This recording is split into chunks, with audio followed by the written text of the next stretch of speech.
Well, thank you for organising the meeting. It is a somewhat barbaric hour to discuss matters of this kind, but it's extremely important to me, so I wanted to come here and meet you and hear what you have to say.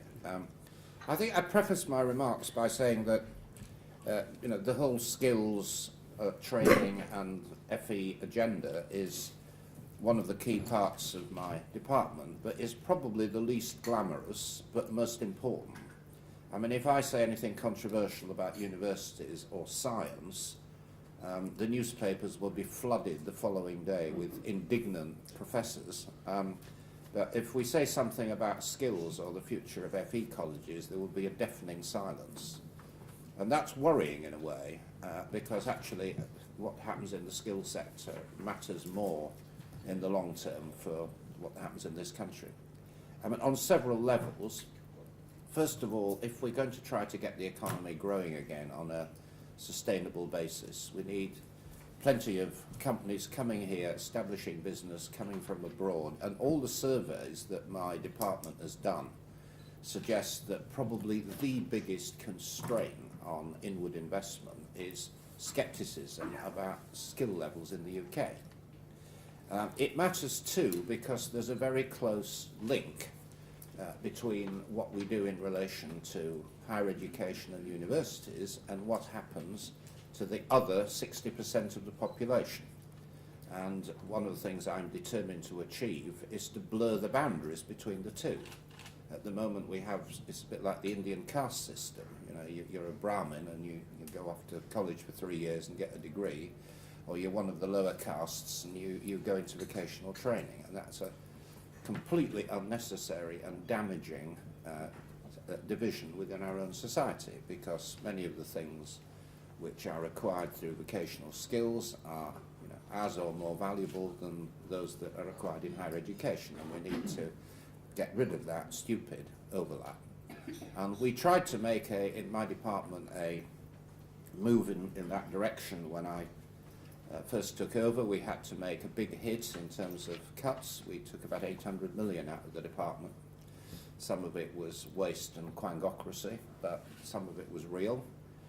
But we ensured that of that sum, a large amount was ploughed back into funding new apprenticeships, high-level apprenticeships, skill level 3 and 4 men in a small business. And that's something I'm rather proud of, that we managed to rescue that from the claws of the Treasury.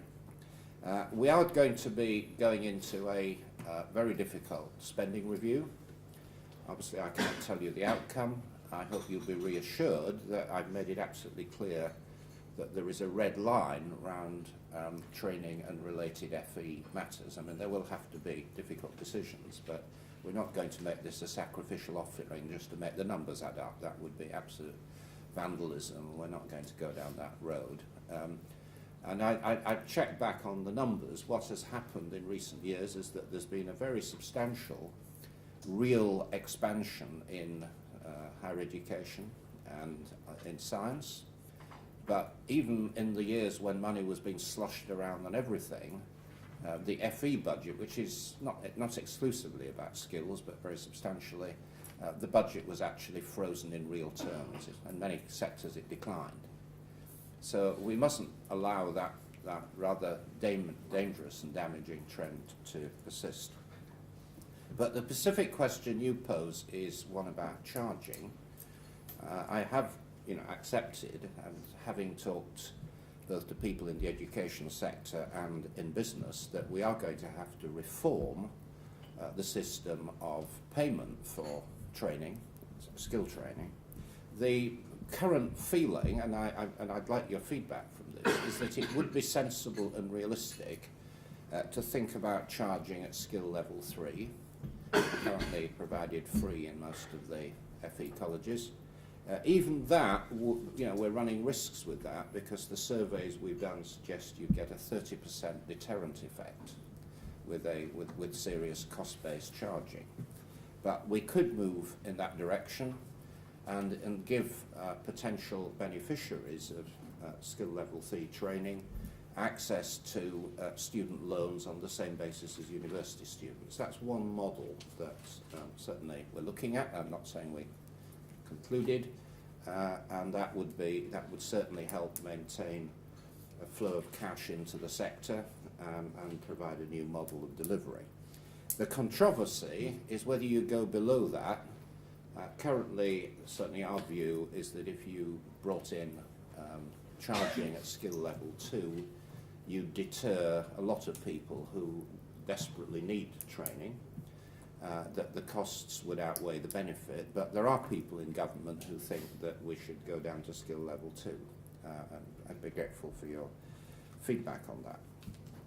The other question I want to address, it's an interesting issue raised in your own questionnaire, but I'd very much like an answer to, was how do we encourage the private sector to do more training? Government can do a certain amount, but actually a vast amount of training is done without any intervention through the government at all. There are two models that we're looking at seriously at the moment, and I'd like your feedback on them. One is the license to practice idea. It's to people like me who are not specialists in the field, it's intuitively quite attractive.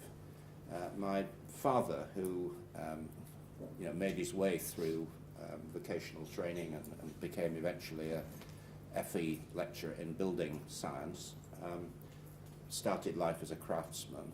And in York, my family in the past used to work on York Minster and things like that. And I think the idea of medieval guilds, where you have specified levels of training that you have to achieve before you can practice, is clearly in some ways an attractive model, and it forces the businesses in the sector to have people trained up to a certain level.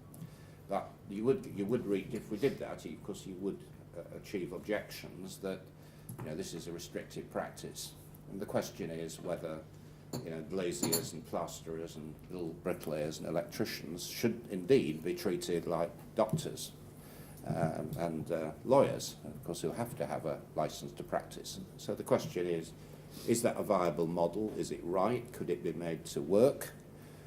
It would have advantage for consumers. It would get rid of the cowboys.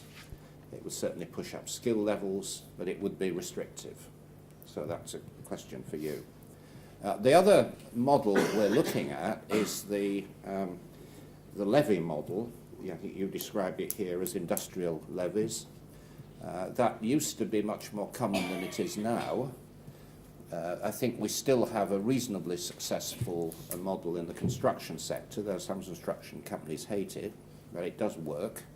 And I think the question is, are there other industries who might be persuaded to go down that route? I mean, there used to be one in the engineering industry, but it lapsed. Could we return to it? Would it work? Would it be appropriate? How could we give the right kind of incentives to make it happen? So those are issues that I'm grappling with, my department's grappling with. The end of the spending review is approaching with frightening rapidity. I think it's now less than a month.